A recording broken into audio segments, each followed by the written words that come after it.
नमस्कार. चला गप्पा मारूया या कार्यक्रमात आपलं स्वागत आहे सर. नमस्ते. आज आपण आलो आहोत साताऱ्यामध्ये. सातारा एक क्रांतीची भूमी. कर्मवीर भाऊराव पाटील, क्रांतीसिंह नाना पाटील, डॉक्टर नरेंद्र दाभोळकर, वैचारिक सामाजिक राजकीय क्रांतीची भूमी आहे. तर ह्याच भूमीमध्ये अनेक आपले प्रेरणास्थान, त्यांनी नवीन नवीन विचार मांडले, नवीन नवीन कामं उभी केली. तर त्या एक वारशाचेच एक मोठा भाग असेल डॉक्टर दत्तप्रसाद दाभोळकर आज आपल्यामध्ये आहेत. सर, तुमचं स्वागत आहे. नमस्ते. हां सर, आज एक खूप मोठा दिवस आहे. आज महात्मा गांधींची शहीद दिवस आहे आणि भारतीय प्रजासत्ताकाला ज्याला आपण आता लोकसत्ताक पण म्हणतो, त्यालासुद्धा 75 वर्ष झाली. बरोबर. तर अशा एका महत्त्वाच्या वळणावर आपण आहोत. तर सुरुवात आपण सकारात्मक बाजूनी करूया की आतापर्यंत तुम्हाला कुठल्या कुठल्या सकारात्मक गोष्टी वाटतात? नाही, कोणत्या सकारात्मक गोष्टी म्हणजे तुम्ही कोणत्या क्षेत्रातल्या विचारता का एक प्रजासत्ताक काही म्हणून, करता? एक लोकशाही म्हणून. लोकशाही म्हणून आपण जर पाहिल्या तर एवढ्याच आहेत की गेली 75 वर्ष आपण लोकशाही टिकवली. परंतु लोकशाही टिकवली म्हणजे कितीही आपण सकारात्मक म्हटलं तरी भावनेचं पावित्र्य नाहीसं होऊन कर्मकांड बाकी उरावीत, हे जे धर्मांच्या बाबत होतं तेच आपल्या लोकशाहीच्या बद्दलही झालं आहे का? की आपण फक्त निवडणूक या एका गोष्टीभोवती येऊन अडकलो आहे. आणि काल मार्क्स ज्याप्रमाणे म्हणाला होता की धर्म ही अफूची गोळी आहे, त्याप्रमाणे आज निवडणूक ही अफूची गोळी झाली आहे आणि बाकीच्या गोष्टी आपण विसरलो आहे का हे पाहावं लागेल. आपण 75 वर्षाचा जर सरळ आढावा घेतला तर तळागाळातल्या लोकांना आपण खरंच किती वर आणलं, इतर किती गोष्टी केल्या, खरंच काही चांगलं झालं का? ब्रिटिश असते तर अधिक वाईट झालं असतं का? फाळणी झाली नसती तर किंवा स्वातंत्र्य मिळालं नसतं तर त्यावेळी जे लक्षावधी लोक मरण पावले ते मरण पावले नसते. नंतर भारत पाकिस्तान युद्ध, बांगलादेशचं युद्ध आणि आज काश्मीरमध्ये जे कायम होतं, नागालँडला जे कायम होतं ते न होता वेगळ्या मार्गाने आपण गेलो असतो का? या सगळ्याच गोष्टींचा विचार केला पाहिजे. पण आपण जी रचना मनाशी मांडली होती, जे मॉडेल आपल्या मनाशी होतं, ती रचना सस्टेनेबल मॉडेल आहे का, या विचाराबद्दल आपण येऊन आज थांबलेलो आहोत. आपण सर्वधर्म समभाव मानणारा आणि समाजवाद मानणारा एक भारत उभा करत होतो. आणि सर्वधर्म समभाव असेल तर बाबरी मस्जिद कशी काय पाडली जाते? बाबरी मस्जिद पाडली जाते असं नाही तर नंतर तुम्ही हेही बघता की मुंबईच्या दंगलीचा आलेला न्यायमूर्तींचा अहवालही दडपला जातो. श्रीकृष्ण कमिशनचा. म्हणजे ते नाव घेणं न घेणं हा मुद्दा वेगळा. पण या ज्या गोष्टी होतात त्यामुळे आपण खरंच किती वर आलो किंवा समाजातल्या वरच्याच वर्गाला पुन्हा अधिक काही फायदा मिळाला आणि तो वर गेला. आणि दलित, वंचित, खालच्या जातीतले लोक तसेच राहिले किंवा फार पुढे आले नाहीत किंवा ब्रिटिश राजवटीतही ते अधिक पुढे जाऊ शकले होते असं काही आहे का? म्हणजे ज्यावेळी 1857चं बंड फसलं त्यावेळी महात्मा फुले म्हणले होते, बरं झालं बंड फसलं, नाहीतर आमच्या शाळा जाळल्या असत्या आणि आम्हाला शिकायला दिलं नसतं आणि पुन्हा आमच्या पायात काठी आणि हातात कटोरा आला असता. अशी काही परिस्थितीच्या पलीकडे आपण जाणार होतो. नेहरूंनी फार मोठा प्रयत्न केला आणि त्यानंतर सर्वधर्म समभाव आणि सद्भाव हा आपण धुळीला मिळवून आपला प्रवास सुरू केला आहे. आपण जेव्हा सुरू केला तेव्हा नेहरूंनी एक गोष्ट सांगितली होती, फाळणी झाली होती, पाकिस्तान वेगळं झालं होतं आणि पाकिस्तान धर्माच्या नावावर वेगळं झालं होतं. आणि त्यावेळची एक महत्त्वाची गोष्ट तुम्ही विसरून जाता. त्यावेळची एक अतिशय महत्त्वाची गोष्ट तुम्ही विसरून जाता की स्वातंत्र्य मिळण्याच्या फक्त 7 दिवस आधी राजेंद्र प्रसादांनी नेहरूंना पत्र पाठवलं होतं की महात्मा गांधींची अशी इच्छा आहे की गोहत्या बंदी व्हावी हम्म. आणि तो कायदा आपण केला पाहिजे, हम्म. हे पत्र राजेंद्र प्रसाद लिहित आहेत आणि नेहरू त्यांना 15 ऑगस्ट नंतर लगेच जी पत्र लिहित आहेत त्यात पत्र लिहून कळवत आहेत की बापूंची इच्छा असा कायदा व्हावा अशी अजिबात नाही आहे. हम्म. बापूंची इच्छा गायींचं रक्षण व्हावं हम्म. अशी आहे. आणि त्याच्या पुढे जाऊन नेहरू सांगतात की ही जी गोहत्याबंदीची मागणी आहे ती या देशातले काही कट्टर लोक ज्यांना हा देश पाकिस्तानच्या मार्गाने न्यायचा आहे हम्म. ते करतायत. आपल्याला बापूंनी सांगितलं आहे की हा देश जर टिकवायचा असेल हम्म. तर अल्पसंख्याकांची केवळ आपण काळजी घेऊन चालणार नाही, आपण त्यांची काळजी घेतोय हम्म. हे त्यांना आपल्या प्रत्येक कृतीतून दिसलं पाहिजे. हम्म. आणि त्यामुळे ही जी मागणी आहे ती भारताला पाकिस्तानच्या मार्गाने नेऊन हिंदू राष्ट्र बनवणाऱ्या लोकांची आहे हम्म. आणि म्हणून हा कायदा मला नकोय. हम्म. हे नेहरूंनी 47 सालच्या पत्रात लिहिलं. त्यानंतर 55 साली लोकसभेत ठराव आला की गोहत्याबंदीचा कायदा व्हावा. तो एका अर्थातच अपक्ष खासदारांनी केलेला होता, परंतु अनेकांचे त्याला पाठिंबा होते. काँग्रेस खासदारांचाही त्याला छुपा पाठिंबा होता. हम्म. आणि त्याला उत्तर देताना नेहरूंनी सांगितलं की या देशात जर असा कायदा या लोकसभेत पारित झाला हम्म. तर उद्यापासून पंडित नेहरू या देशाचे पंतप्रधान नसतील. हम्म. नेहरूंची भूमिका एवढी सजग होती. हम्म. आणि त्यानंतर महाराष्ट्रातला गोहत्याबंदीचा पहिला कायदा काँग्रेसचं राज्य असताना शंकरराव चव्हाण मुख्यमंत्री असताना केला. त्यामुळे स्वातंत्र्यानंतर आपण ज्या भूमिका मनात घेऊन पुढे आलो होतो त्या प्रत्येकाचं विकृतीकरण करत आपण पुढे आलो हे आपण विसरून चालणार नाही. ती आपली आज जी झालेली कोंडी आहे त्यामागचं कारण आहे. हम्म. एक साधी गोष्ट लक्षात घ्या की हा देश तंत्रविज्ञानात जगाच्या पाठीवर गेला पाहिजे हम्म. म्हणून पंडित नेहरूंनी देशाच्या 4 विभागात 4 IIT स्थापन केल्या. बरोबर. Indian institute of technology. आणि त्यांनी जर्मनी, अमेरिका, रशिया सर्वांच्याकडून वेगवेगळ्यासाठी तंत्रज्ञान आणलं. हम्म. आणि एक महत्त्वाची गोष्ट म्हणजे त्यांनी सांगितलं की मद्रासमधला माणूस याच्यामध्ये शिकेल, कलकत्त्याला शिकेल किंवा इतर ठिकाणी शिकेल, हम्म. मुंबईतला माणूस कानपूरला शिकेल हम्म. आणि ही मुलं एकत्र वाढतील, हम्म. एकत्र मोठी होतील आणि हे शिक्षण सर्वांना स्वस्त व्हावं, फुकट व्हावं हम्म. म्हणून त्यांनी ते शिक्षण IITचं त्यावेळी जवळजवळ पूर्णपणे माफक दरामध्ये. माफक नाही, मोफतच मोफत, म्हणता येईल अच्छा. असं ठेवलेलं होतं. हम्म. आजही ते तसंच आहे. हम्म. पण आज काय झालंय, आज IITला ॲडमिशन मिळावी म्हणून कोट्याला क्लासेस चालतात हम्म. आणि काही दशलक्ष रुपये खर्च करून श्रीमंत मुलं त्यातून IITला जातात. हम्म. म्हणजे IIT पुन्हा जी नेहरूंची इच्छा होती हम्म. तशी झाली नाही. तर या देशातल्या प्रस्थापितांची, श्रीमंतांची हम्म. आणि उच्चवर्णीयांची ती मक्तेदारी झाली. आपल्याला ते बदलावं लागलं असतं हम्म. की IITची परीक्षा ही दरवर्षी वेगळी असेल आणि ते कुठल्या तरी IQ वरून ठरवली जाईल हम्म. आणि नंतर त्या मुलांना आपण तयार करू. हम्म. हे न करल्यामुळे 75 वर्षात आपल्या सगळ्या ज्या वेगवेगळ्या संस्था आहेत त्यांचं विकृतीकरण झालं आहे. हम्म. हे आपण समजून घेतलं पाहिजे. हम्म. नेहरूने पहिली मोठी गोष्ट कोणती केली, 48 साली नेहरूने अणुशक्ती आयोगाची स्थापना केली. हम्म. आणि अणुशक्ती आयोगाची स्थापना करताना त्यांनी भाभांना सर्वाधिकार दिले. हम्म. सर्वाधिकार किती दिले की तुझा जो काही खर्च असेल तो आमच्या केंद्रीय मंत्रिमंडळालाही करणार नाही, तो फक्त पंतप्रधानाला कळेल. स्वायत्तता दिली. त्याच्यावरती ऑडिटही नसेल, हम्म.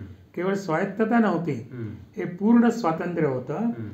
आणि भाभांनी त्यांना जी आश्वासनं दिली होती त्यात जी 8 आश्वासनं होती त्यातलं पहिलं आश्वासन होतं, या देशाला मी स्वस्त आणि सुरक्षित अशी मुबलक अणुवीज देईन. हम्म. आणि ती कशा टप्प्याने देईन ते सांगण्यात येत होतं. आणि आजही आपण जैतापूरकडून घेतोय हम्म. आणि त्यात फक्त अणुशक्ती विभाग, टेक्नॉलॉजी ट्रान्सफर, तंत्रज्ञान इकडे घेण्याच्या याच्यात फक्त हे होतोय. आपण विचारत नाही की अणुशक्ती विभागाने ते का स्वीकारलं नाही. ज्यावेळी आपला पहिला उपग्रह गेला त्यावेळी चीन आणि आपण बरोबर होतो. चीनचं चांद्रयान चंद्राचा न दिसणाऱ्या भागावर उतरलंय. अजून जगाचं कुठलंही उतरलं नाही आणि आपलं चंद्रयान चंद्रावरही उतरू शकलेलं नाही. चीनचा यंत्रमानव मंगळावर उतरलाय आणि तिथले त्यांनी वेगवेगळे पदार्थ भारतात नाही चीनमध्ये परत पाठवले. आपल्या पुढे चीन किती गेलाय आणि आपण ज्या रचना मनात आणल्या होत्या त्या संपूर्ण 75 वर्षात मोडून आपण आवर मॉडेल इज नॉट सस्टेनेबल असं सांगत उभे आहोत का, याचा विचार करण्याची गरज आहे. हो सर, मी बऱ्याच वेगवेगळ्या मुद्द्यांना स्पर्श केला. शिक्षणाचं सार्वत्रिकरण असेल, भारताचं पाकिस्तान होऊ द्यायचं नाही आपल्याला ते मुद्दा असेल, गांधींनी सांगितलेले जे इशारे दिले होते ते असतील, परत संशोधनामधली आपले जे पिछेहाट होत असेल किंवा आपण काही ठिकाणी अचिव्हमेंट पण केलेली आहे त्या मुद्द्यांकडे येईन मी हळूहळू. मला आपण काही ठिकाणी अचिव्हमेंट केल्या त्या कुठे केल्या आहेत आणि त्या किती आहेत ते मला सांगा. म्हणजे डबेवाडीच्या मुलांनी ऑक्टोबरच्या परीक्षेत पास व्हावं आणि मग गावातल्या लोकांनी त्याची मिरवणूक काढावी की हा मुलगा काठावर का होईना पण ऑक्टोबरच्या परीक्षेत पास झाला. असं आपण काही तंत्रविज्ञानाच्या क्षेत्रात केलं आहे का याचाही विचार करावा लागेल. आपण खरंच काही कोणत्या क्षेत्रात काही मिळवलं आहे, ज्याला आपण कटिंग एज टेक्नॉलॉजी म्हणतो. कटिंग एज टेक्नॉलॉजी नव्हे, कुठलेही तुम्ही आज भारताने कुठलं तंत्रज्ञान विकसित केलं आहे. तुम्ही म्हणता चीन जगभरचं तंत्रज्ञान चोरतं. चीन तंत्रज्ञान चोरत नाही, ते तंत्रज्ञान आणून त्यात अधिक भर घालते. तुम्ही जर गेल्या वर्षीचे आकडे पाहिले तर जगात सर्वाधिक इंटरनॅशनल पेटंट्स चीनने घेतले. त्याच्या खालोखाल अमेरिका आहे आणि चीन आणि अमेरिकेच्या आपण खूप खूप खूप मागे आहोत. त्यांच्या 2-3% सुद्धा नाही. हे सगळं क्षेत्रात का होत आहे याची हे न करता आपण स्वतःची पाठ स्वतः थोपटत का बसतोय. कुठल्याही क्षेत्रात आपण 75 वर्षात नक्की काय केलं आहे. हो सर, तो मुद्दा मान्य आहे, मी त्याच्यावर विचारेन नंतर. अजून एक तुम्हाला वैयक्तिक जरा विचारायचं होतं की आपण बाकीच्या बऱ्याच मुद्द्यांवर परत बोलू, पण काही वैयक्तिक विचारायचं होतं. वैयक्तिक असं की लहानपणापासून तुमची जेव्हा तुम्ही शाळेत गेलात, कॉलेजमध्ये गेलात, तर तुमच्यावर वैचारिक प्रभाव किंवा संस्कार किंवा असे जे आदर्श म्हणावे की ज्यांनी तुमचं मनोविश्व घडवलं, तुमचे ध्येय तुम्हाला दिली, असे एक तुम्ही काय आठवणी किंवा अशा लोकांबद्दल सांगाल का? ते आमच्यासाठी फार दुर्मिळ आठवणी असते. माझ्या मते माणसाचं खरी जडणघडण त्याच्या घरातच होते आणि आमचं घर एक विलक्षण गोष्ट होती. म्हणजे आजच्या मुलांना विश्वासही बसणार नाही की आम्ही 10 भाऊ बहीण आणि एकाच आईवडिलांच्या पोटात जन्माला आलेले. आजच्या काळात ही गोष्ट लोकांना कठीण वाटते. याच्या पलीकडची अशक्य गोष्ट आहे की माझे वडील हे त्यावेळेचे सातारचे नावाजलेले फौजदारी वकील होते. त्यावेळच्या परिस्थितीप्रमाणे ते दत्तभक्त होते. दररोज जवळजवळ माळावरच्या दत्ताला जायचे. वर्षातून एकदा गाणगापूरला जाऊन पारायण करायचे. आमच्या घरीही पारायण व्हायचं. या सर्व गोष्टी अगदी आजच्या काळात ते सहज शक्य वाटतात. पण त्यावेळी माझी आई ही कोल्हापूरची. तिचं शिक्षण फक्त 4थीपर्यंत झालेलं, पण 4थीच्या परीक्षेत ती कोल्हापूर राज्यात पहिली आली होती आणि तिच्यावरचे संस्कारही शाहू महाराजांचे होते. त्यामुळे त्यावेळी ती बाई म्हणजे 1920च्या सुमाराला ती बाई सातारला मंगळसूत्र न घालता, कुंकू न लावता मजेत हिंडायची. आमच्या घरात कुठलेही स्त्रियांचे कार्यक्रम, हळदी कुंकू, मंगळागौर असले झाले नाहीत. ती खेड्यापाड्यातल्या बायांना जमेल तसं शिकवायचे आणि तिचे विचार संपूर्ण वेगळे होते. तिने अंगावर कधीही सोन्याचे दागिने घातले नाहीत, त्यामुळे माझ्या बहिणीनेही घातले नाहीत आणि त्यामुळे आमच्या लग्नानंतर मुली अंगावर घालतात हे आमच्या लक्षात आलं. आणि महत्त्वाची गोष्ट म्हणजे एवढे टोकाचे वैचारिक मतभेद असून म्हणजे माझ्या आईवडिलांचे, त्यांचं अक्षरशः गुळपीट होतं. म्हणजे आमचं जेवण झाल्यावर तर शांतपणे आपापसात बसून चर्चा करत गप्पा मारायचे. त्यांच्या दिवसभरच्या चर्चा सुरू असायच्या आणि त्यामुळे मनावर एक संस्कार त्यावेळी झाला की समोरच्या माणसाचे विचार कितीही वेगळे असतील, कितीही चुकीचे वाटले तरी त्याचा आदर करून समजावून घेतले पाहिजेत. किंवा विज्ञान ज्याला खऱ्या अर्थाने समजलं तो विज्ञान न मानणाऱ्या माणसाचा आदर करतो, आणि धर्म ज्याला खऱ्या अर्थाने समजला तो अधार्मिक माणसाचाही आदर करतो. हे आम्हाला खूप समजलं. सुंदर एक स्त्री पुरुष सूत्र आहे. यांच्यामध्ये काही फरक असतो हे आम्हाला कधीही जाणवलं नाही. आम्हाला भावानाही भांडी घासायला लागायची. आम्ही सगळेजण शाळेत जायचो. बहिणी अधिक हुशार होत्या आणि घरात पूर्ण स्वातंत्र्य किती होतं. माझा सर्वात थोरला भाऊ देवदत्त, जो पुणे विद्यापीठाचा नंतर कुलगुरू होता, आचार्य कुलाचा प्रमुख होता, फर्ग्युसनचा प्रिन्सिपॉल होता, तो 1936 साली मुंबई राज्यात मॅट्रिकच्या परीक्षेत म्हणजे शालांत परीक्षेत पहिला आला होता. आणि त्यावेळी मुंबई राज्यात कर्नाटक होतं, सिंध म्हणजे कराची होती आणि अहमदाबाद म्हणजे गुजरात होता. एवढ्या मोठ्या प्रांतात सातारला राहून तो मॅट्रिकच्या परीक्षेत पहिला आला होता. परंतु म्हणून मी आणि नरेंद्रने शाळेत अभ्यास करावा असं आमच्या आईवडिलांनी आम्हाला कधीही सांगितलं नाही. ते म्हणले त्याला अभ्यास आवडायचा, तुम्हाला खेळणं आवडतं, तुमचं आयुष्य काय पाहिजे ते तुम्ही ठरवा, त्यामुळे तुम्हाला आवडतं ते करा, प्रामाणिकपणे करा आणि इतरांचा त्रास होणार नाही एवढं बघा. त्या काळात त्याने आम्हाला सगळ्या भावा बहिणींना परवानगी दिली होती. तुम्हाला करायचं असेल तर लग्न करा, करायचं नसलं तर करू नका, करायचं असेल त्याच्याशी करा, सर्वसामान्यपणे रजिस्टरनी करा आणि नंतर आम्हाला चहा वगैरे द्या. ही त्यांची आमची शिकवण होती आणि आमच्या सगळ्या भावा बहिणींनी ती मानली. त्यामुळे आमच्या घरात एक वेगळं वातावरण होतं आणि त्याचा एक असा वेगळा परिणाम झाला. नरेंद्र अंधश्रद्धा निर्मूलन समितीचं काम करतो. नरेंद्र माझ्याहून लहान आणि माझ्याहून थोरला भाऊ नरसिंह, तोही MD आहे, सायन मेडिकल कॉलेजचा तो प्रभारी डीन होता अनेक काळ. तो सगळी व्रतवैकल्य कळतो. तो मॉडर्न फिजिओलॉजी आणि वेद एकच सांगतात हे सांगत जगभर हिंडतो आणि त्याला या सर्व गोष्टी बरोबर आहेत असं वाटतं. त्याचं आणि नरेंद्रचं आपापसात वैचारिक चर्चा होऊ शकते. भांडण किंवा तंटा किंवा खुन्नस असायचं काही कारण नाही. हे आम्ही लहानपणापासून घरात शिकलो. हे महत्त्वाचं आहे. एक प्रकारे असं वाटतं की जाणते अजाणतेपणे सत्यशोधक विचार बरोबर आहे तुमच्या घरात. अगदी बरोबर आहे ते. आणि शेवटी घरातच मांडले जातात आणि त्यावेळी तर ते अधिक होतं. म्हणजे 7च्या आत घरात म्हणजे गावात वीज नव्हतीच, घरातही वीज नव्हती. सकाळी उठायचं म्हणजे वीज आल्या सूर्य उगवल्यावरच, कारण तुम्ही काही कंदिलावर अभ्यास करणार नाही. त्यामुळे माणसावरचे खरे संस्कार त्यावेळी घरात व्हायचे. घरात TV नव्हता, रेडिओही नव्हता. त्यामुळे त्यावेळेचे घरातले संस्कार हे महत्त्वाचे होते आणि ते संस्कार मॅट्रिक होईपर्यंत माणसाला पूर्णपणे एका मुशीत होतात की तुझा विचार करून तू निर्णय घेतला पाहिजेस, तुला जे पटतं ते तू ठामपणे सांगितलं पाहिजेस आणि त्यासाठी जी किंमत भोगावी लागते ती तू भोगली पाहिजेस. तुला जर अभ्यास करायचा नसेल आणि तुला जर कारकून व्हायचं असेल आणि खेळायचंच असेल तर तो तुझा विषय आहे.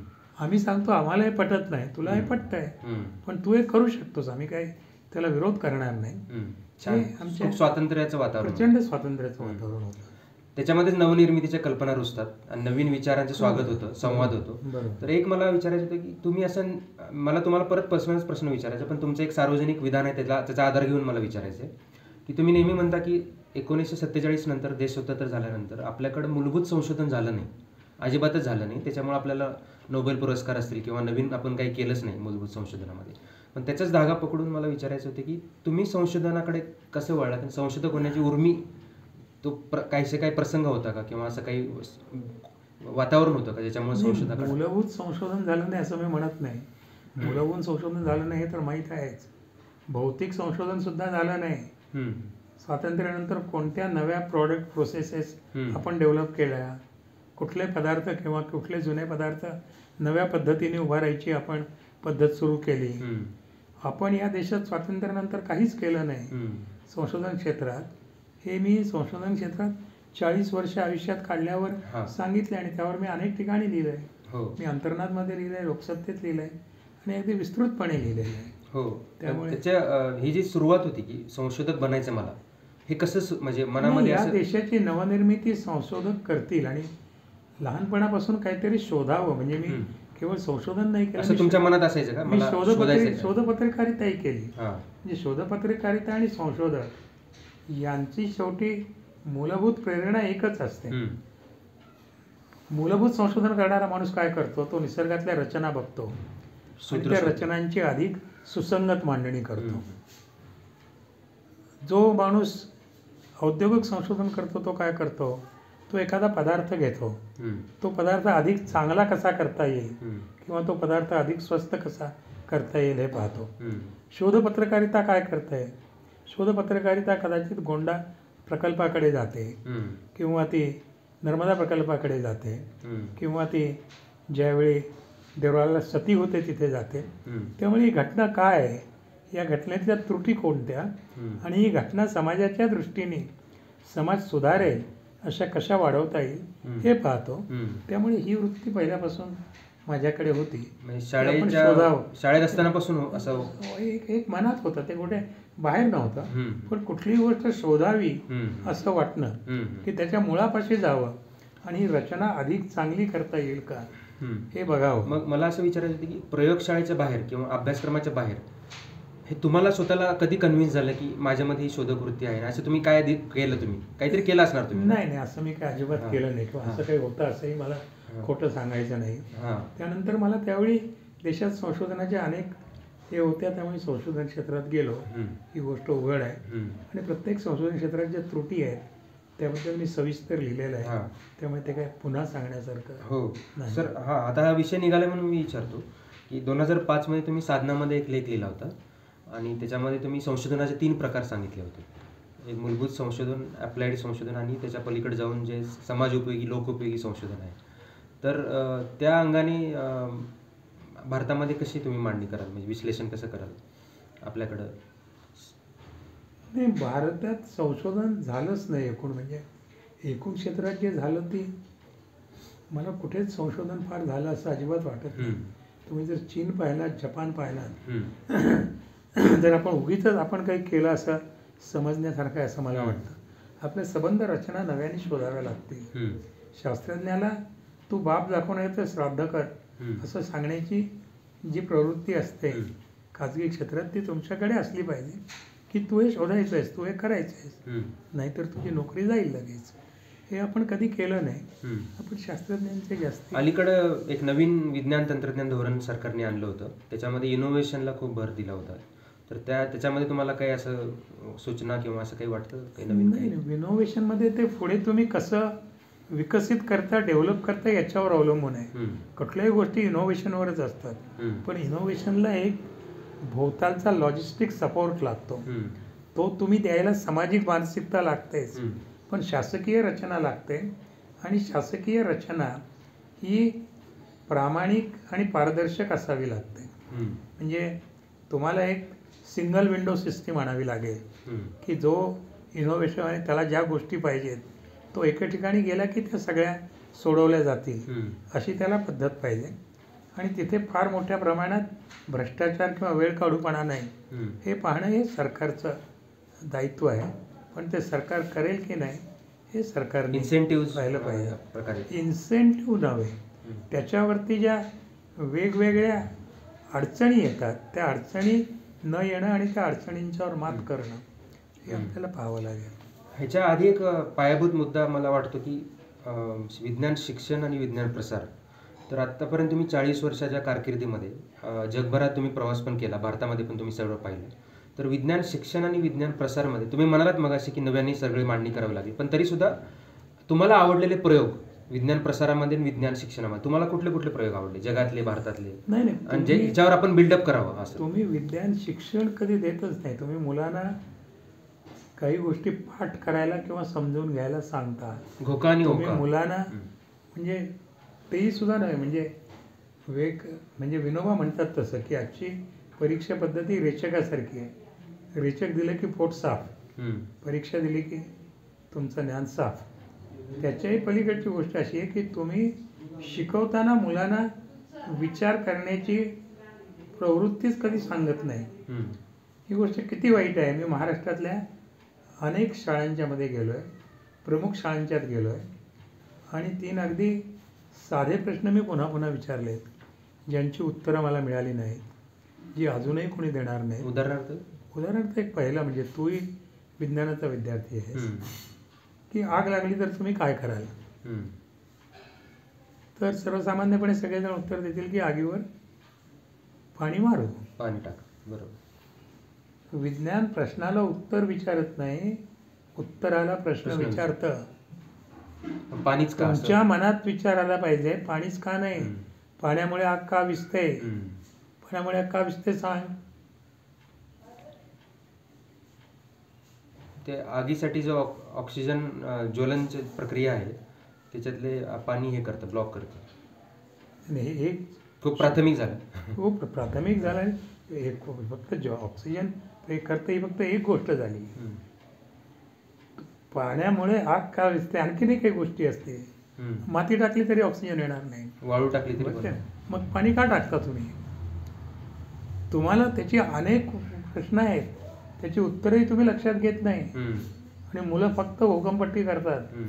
आणि हे 12वी नाही BSCच्या मुलांच्यापर्यंत चालतं. आणि एक साधा प्रश्न आहे, सायन्स विज्ञान कधी प्रश्नाला उत्तर विचारत नाही, उत्तरानं प्रश्न विचारतं आणि ती मालिका पुढे जात असते. पाण्यामुळे आग विझते त्याला प्रमुख कारण काय आहे? आपण पाणी टाकतो तेव्हा पाण्याची वाफ होते. वाफेचं आकारमान पाण्याहून खूप जास्ती असतं. ती वाफ ज्वालाग्राही नसते, ती पाण्याला वेढून टाकते आणि त्यामुळे हवेतल्या प्राणवायूचा त्याच्याशी असलेला संपर्क तुटतो. आता हे फक्त एक कारण आहे, आणखीन कारणं काय असतील? आणखीन कारण आता मला माहित नाही सर, सॉरी. तू BSc आहेस. हो, मी हे सांगतोय ना, ते माझं अपयश आहे. तुझं अपयश नाही, हे शिक्षण पद्धतीचं अपयश आहे. आपल्या शिक्षण पद्धतीत तू फर्स्ट क्लास फर्स्ट येऊन बाजूला होशील, जपानमध्ये होणार नाही. आणि अनेक गोष्टी विचारता येईल. तुझ्यासमोर उकडलेलं अंड ठेवलं आहे, उकडलेलं आहे का साधं आहे, तू कसं ओळखणार न फोडता? त्याला पाण्यामध्ये टाकून तरंगतंय का बघा. पाण्यामध्ये टाकून कसं तरंगेल? दोन्ही अंडे खालीच उलटणार. पाण्यामध्ये टाकून पुन्हा तू काहीतरी वेड्यासारखी मनाची रचना करतोयस. पाण्यामध्ये कोणतं अंड तरंगतं? जे अंड नासलेलं असतं ते पाण्यात तरंगतं, कारण त्यात पाही झालेलं असतं. आता हे BSc झालेला माणूस या देशात सांगू शकत नाही. मग तुम्ही काय शिकलात? मग तुम्ही इनोव्हेशन काय करणार? इनोव्हेशन करणाऱ्या माणसाला त्याच्या भोवताली माणसं लागतील, जी त्याला प्रश्न विचारतील. इनोव्हेशन करणारा माणूस ब्रह्मदेव नव्हे. त्याचे जे सहकारी असतील ते त्याला विचारतील की हे तू चुकतोयस. ते पुन्हा मुखी बिचारी कोणी आका अशी मेंढरे बनू नका. हा म्हणतोय ना, ठीक आहे, सरकारकडनं पैसे मिळत आहेत ना, ठीक आहे, आमच्यावर अन्याय होतोय ना, आम्ही पेपरात लिहू. अरे पण तुम्ही त्याच्यात काही चुका आहेत त्या का शोधत नाही? ही साधी गोष्ट. आता पाण्याची आणखीन एक साधी गोष्ट जर तुझ्या लक्षात घेतलीस, जी तुमच्या लक्षात आली पाहिजे. आपण चहा उकळायला पाणी ठेवलं तर ते उकळायला काही वेळ लागतो, पण आपलं लक्ष नसेल तर सगळं पाणी वाफ होऊन जायला 5 पट अधिक वेळ लागतो. याचं कारण काय? की पाणी उकळायला 100 कॅलरी हवा लागते, परंतु वाफ व्हायला 500 कॅलरी लागते. म्हणजे 5 पट अधिक ऊर्जा लागते. त्यामुळे जेव्हा पाणी टाकता आगीवर आणि त्याची जेव्हा वाफ होते तेव्हा पाणी त्या आगीतली ऊर्जा शोषून घेते. हे कारण आहे. ही अशी अनेक कारणं आहेत. हे कुठल्याही गोष्टीत तुम्ही लक्षात घेत नाही आणि तुम्ही काही करत राहता. हे तुमच्या सबंध शिक्षण पद्धतीचं हे आहे, विज्ञानाचं हे आहे. आणि शास्त्रज्ञांना काही करा असं तुम्ही सांगतच नाही. ह्याच्यातून 2-3 गोष्टी शिकायला मिळाल्या की एक तर प्रश्न विचारत नाही आपण, दुसरं प्रश्न विचारता, उत्तरांना प्रश्न विचारत नाही. उत्तरांना प्रश्न विचारायची ती तुमची एक अखंड प्रक्रिया सुरू असली पाहिजे. आपल्या कामामधलं किंवा आपल्या थिंकिंग प्रोसेसमधले चुका दाखवण्याची एक सहकारी वातावरण आपण तयार केलं पाहिजे, ते नसतं आपल्याकडं, किंवा आपण त्याला नकारात्मक दृष्टिकोनाने निंदकाचे पाहतो. घर असावे शेजारी हे तर विज्ञान क्षेत्रात फार महत्वाचं आहे. तू चुकतोयस असं म्हटलं की तुला ते समजून द्यावं लागतं. आणि तुझी मी चूक जेव्हा शोधतो त्यावेळी मी काय नुसतं बरोबरच म्हणत नाही तुझं अक्षर चांगलं नाही म्हणून. तू जे सांगतोयस त्याच्यापेक्षा अधिक चांगल्या प्रकारे होऊ शकेल का. त्यामुळे या ज्या गोष्टी आहेत त्यामुळे तुम्हाला गट संच टीम वर्क टीम मेकिंग हे कुठे तयार करण्यात आलेलं नाही. टीममधला प्रत्येक माणूस हा नेता असतो आणि प्रत्येक माणूस हा एक कार्यकर्ता असतो.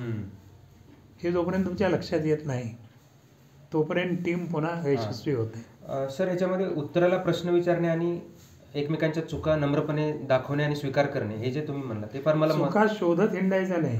चूक दिसली तर न घाबरता विचारायचं. हो, म्हणजे ते शेअर करणं, फिअरलेसली शेअर करणं. तर त्याच्यामध्येच मला विचारायचं होतं की जे आपल्या परंपरेमध्ये किंवा जगभरातल्या परंपरेमधलं जे डिबेटिंग कल्चर आहे, वाद संवाद, डायलेक्टिक्स जे म्हणतो आपण, तर त्याचं रिसर्चमध्ये किती महत्त्व आहे की जे आपण बऱ्यापैकी विसरत चाललोय, ते डिबेटिंगची कला. मला त्याचा काही संबंध लोक जोडतात ते काही वाटत नाही. विज्ञान ही एक वेगळी हे आहे आणि जगभर भारतातून बाहेर गेलेले लोक हे करतातच. आर्ग्युमेंटेटिव्ह कल्चरचं काय महत्त्व आहे रिसर्चमध्ये असं विचारायचं. सगळीकडेच आहे आर्ग्युमेंटेटिव्ह कल्चरचं. त्याच्याशिवाय तुम्ही कुठलीही टीम त्याच्याशिवाय यशस्वी होऊ शकत नाही. तुम्ही समोरच्या माणसाला प्रश्न विचारता तेव्हा प्रश्नाचा गुंता अधिक सोडतो. म्हणजे if you are able to state a problem you have solve the problem. तुम्ही जर जेव्हा प्रश्न विचारता तेव्हा तुम्ही प्रश्नाची नेमकी भेदक मांडणी करत असता.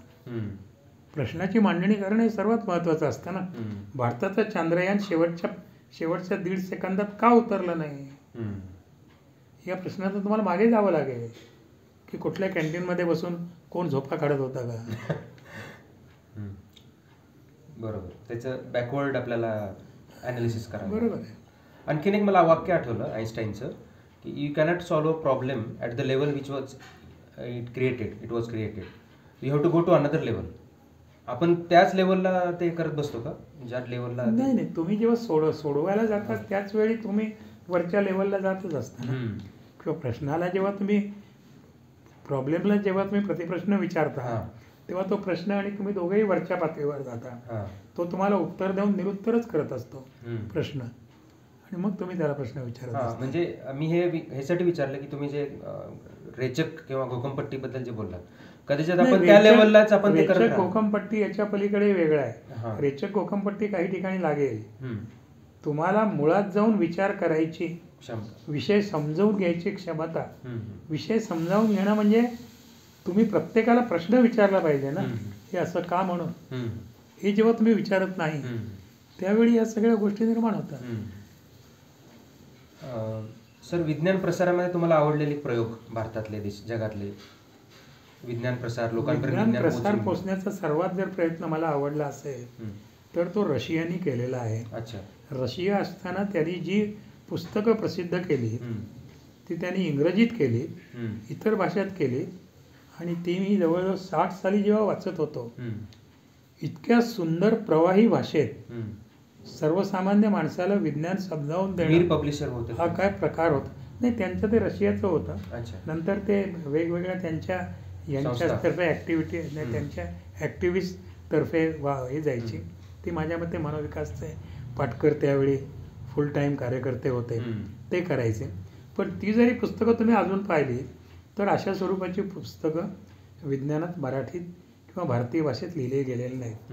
आणि हे मी ठामपणे का सांगतोय, 65 साली मी वर्षभर माणूस साप्ताहिकात विज्ञानेश्वरी हे सदर चालवत होतो. बरोबर. ते सदर लोकप्रिय होतं असं लोक म्हणतात. 1 वर्षानंतर अनेक गोष्टीमुळे मी ते थांबवलं. त्यानंतर 20 वर्षांनी 85 साली राजहंस प्रकाशनने, कारण ते माणूसचंच प्रकाशन आहे, त्यांनी विज्ञानेश्वरी प्रसिद्ध केली. त्याच्या 7-8 आवृत्त्या निघाल्या. त्यानंतर 10 वर्षांनी 1995 साली साहित्य अकादमी नाही, भारतीय ज्ञानपीठ सर्व भारतीय भाषातलं विज्ञान सरळ सोप्या भाषेत सांगणारं पहिलं पुस्तक म्हणून ते गल्पमालेत प्रसिद्ध केलं. नंतर आणखीन 2-3 पुस्तकं आली. आजची मराठीतले जे लोक लिहितात, हम्म. विशेषतः शंतनू अभ्यंकर हम्म. किंवा डॉक्टर उमेश करंबेळकर हम्म. किंवा डॉक्टर संदीप क्षोत्री, ते बघताना मला वाटतं ती मुलं माझ्या कितीतरी पुढे गेले. अच्छा. ते फार शांतपणे विज्ञान समजावून देतात. हम्म. त्यामुळे हा प्रयत्न सुरू आहे. हम्म. पण ही पुस्तकं शाळेत लावली गेली पाहिजे, हम्म.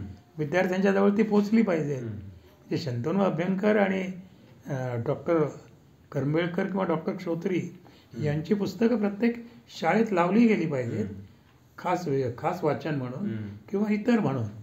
विज्ञान समजून घेण्याची गोडी माणसांच्या मनात निर्माण झाली पाहिजे, हे महत्त्वाचं आहे. सायन्स फिक्शन किंवा विज्ञान काल्पनिक आपण जे म्हणतो, त्याच्यामध्ये तुमची आवडती पुस्तकं किंवा लेखक कुठले आहेत ते सांगा. सायन्स फिक्शनमध्ये तुम्हाला H.G. वेल्स हाच सर्वात मोठा भारतात, महाराष्ट्रात ज्यांनी केलं, भारतात ज्यांनी केलं, हम्म. त्यात मला कोणीच काही फार उंचीचे वाटत नाही. फार उंचीचे वाटत नाही म्हणजे मला जागतिक त्यांचा पातळीवर कुणीही अपमान म्हणजे. करायचा नाही. कुणीही मला म्हणजे. मला फक्त मी फार नाही, पण विज्ञान कथा कशी असते, एक country of the blind he H.G. वेल्सची कादंबरी तुम्ही वाचली की नाही मला माहीत नाही. विज्ञान काय सांगू शकतं त्याचं हे आहे. एक माणूस असा आल्प्स पर्वतावरून चालला होता आणि कुठेतरी खोल खोल खोल दरीत कोसळला आणि तो बेशुद्ध झाला. हम्म. तो जेव्हा उठला तेव्हा त्याने बघितलं की भोवताली सगळे लोक हिंडत आहेत, पण ते मजेशीर आहेत. सगळे रस्ते आहेत, पण ते असे गोल गोल गोल आहेत. हम्म. नंतर घरं आहेत, ती अशी काहीतरी वेगळ्या प्रकारची आहेत. आणि नंतर त्याच्या लक्षात आलं इथली सगळी माणसं ब्लाइंड. आंधळी आहेत. बापरे. त्यामुळे त्याच्या लक्षात आलं की आंधळ्या लोकांचा देश आहे आणि आंधळ्या लोकांच्या देशात एकाक्षसुद्धा राजा होईल. आता या लोकांना मी माझं कर्तृत्व दाखवेन. म्हणजे हा खरं आजचं ज्ञान आणि विज्ञान यातली हा दाखवतो. म्हणजे विज्ञान असलेला माणूस असं म्हणतो. काही काळाने बाकीचे लोक त्याच्याजवळ आले, हा असाच होता. तो म्हणला असाच पडलायस का? मग म्हणले आमच्याबरोबर काम करायला लाग, तुला खायचं प्यायचं आहे तर.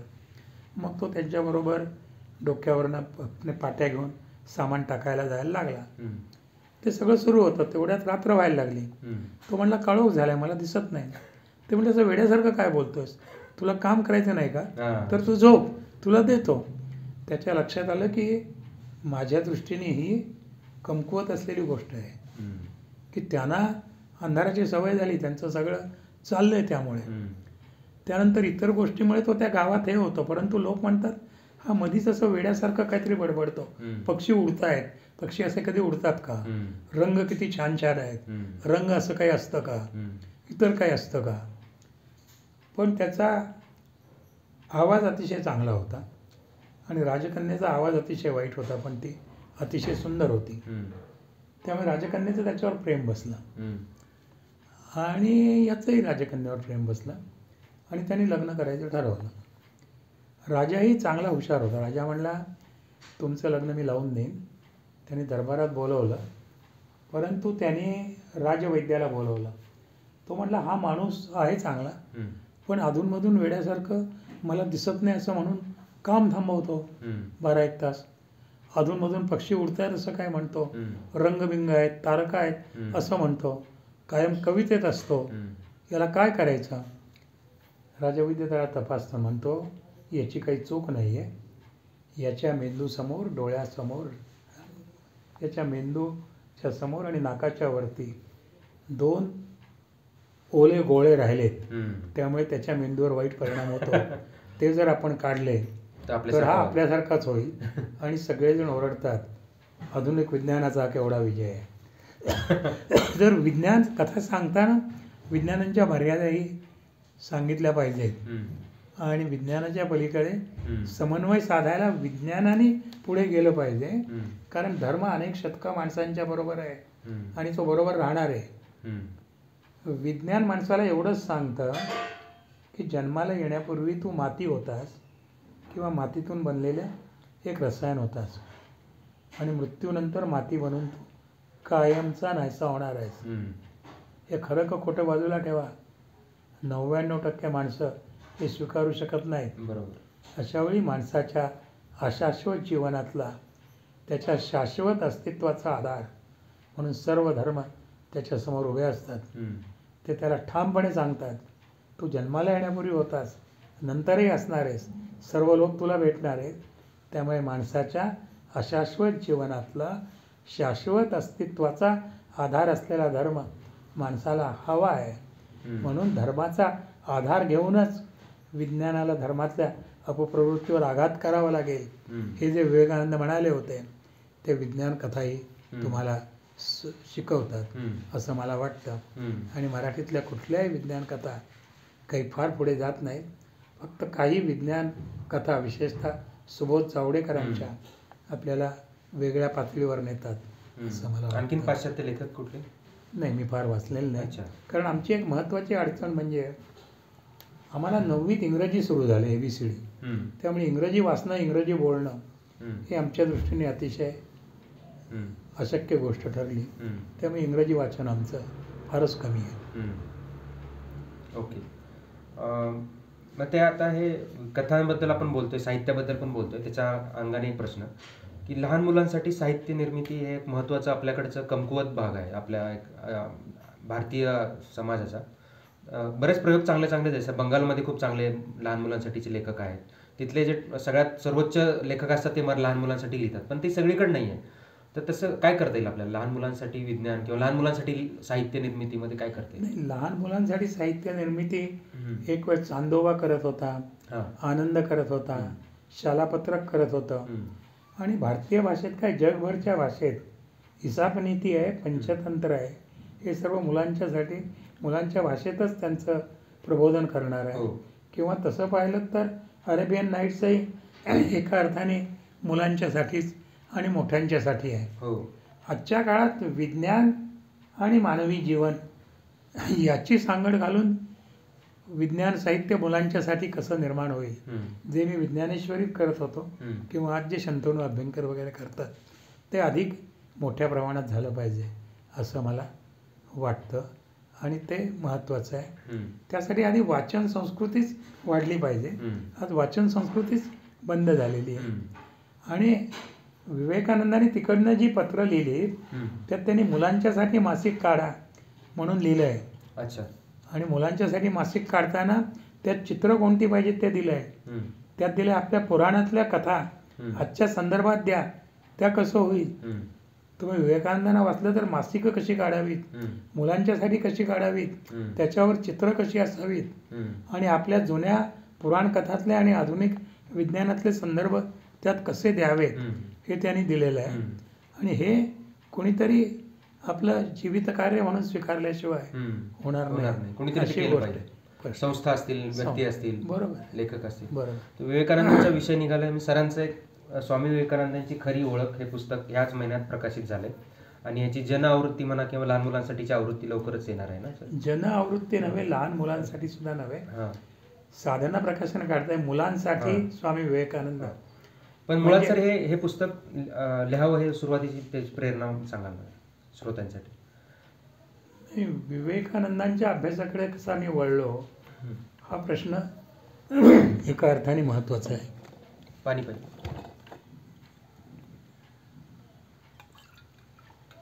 नाही, मी आत्ताच आजारातनं उठलो आहे त्यामुळे